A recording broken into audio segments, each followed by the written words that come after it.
సంగారెడ్డి జిల్లా సదాశివపేట పట్టణంలోని సాయిబాబా ఆలయం భక్తులతో నిండిపోయింది.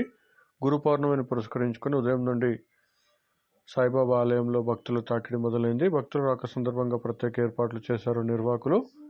సాయంత్రం వరకు ప్రత్యేక దర్శనాలు కొనసాగుతాయని, సాయంత్రం మహాహారతి ఉంటుందని ఆలయ నిర్వాహకులు ఈ సందర్భంగా పేర్కొన్నారు.